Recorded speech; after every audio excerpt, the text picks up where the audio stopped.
Still cold, by the way. Okay, I'm not going to waste any time with an opening gag on this one. Let's get this over with.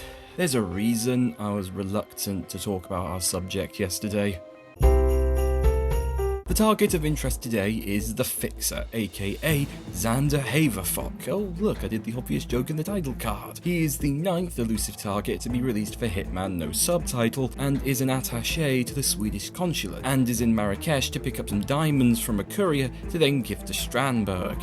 Unfortunately, this mission is filled with pretty huge design flaws that overshadow his time as a target. The flaws in question are his unique setup of AI events, his reactions to player tailing, and just being hard to isolate no matter where you are. So, all in all, pretty big design flaws. For this episode, I'm going to break from the format a bit and explain the issues with the target with the points I've already given, one at a time. The most problematic part of the mission is that there's way too much ambiguity in how the mission works. This is easily the hardest and the most linear elusive target mission because of the specific mission timeline that needs to be adhered to in order to succeed. No side paths, no exploration, no freedom allowed. And the briefing just doesn't tell players about the extra mechanics. No mention of the extra merchants, no mention of what happens if you kill them or pacify them, you fail the mission, and my favourite, no mention of the merchants being randomised. And people wonder why players are so confused. I've said this before in this series, but this sort of mission does not work for Hitman.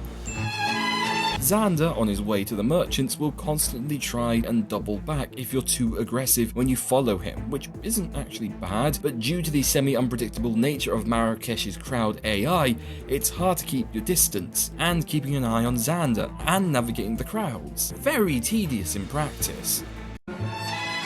Okay, there is one place to isolate him, here, but again, due to the random nature of his routine and his tailing, it's basically impossible to guarantee where he goes. His routine is very asinine, so it's not a great gameplay experience all round. His only consistent path is meeting up with the first courier and going to the consulate and following Klaus around. Meanwhile, the first courier will meet with Xander and then head to the school.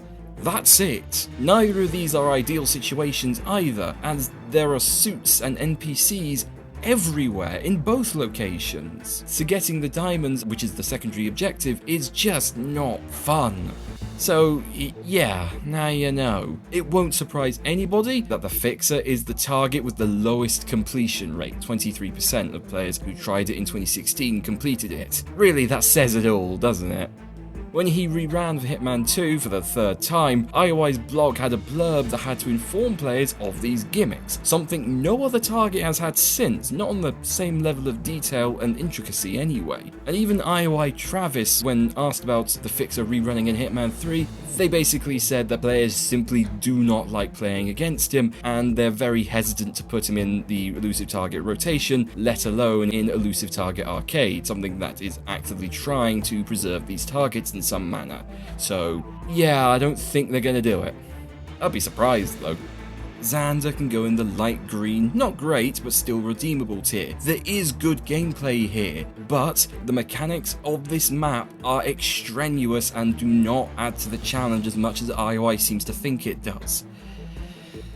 Seems like a fair place to put him. Okay, I think that'll do for today. I need to cool down, or warm up, I guess it's bloody freezing. Kindly click the parasocial engagement buttons to make numbers do things, and I'll see you tomorrow for the next elusive target, the Identity Thief. Bye bye!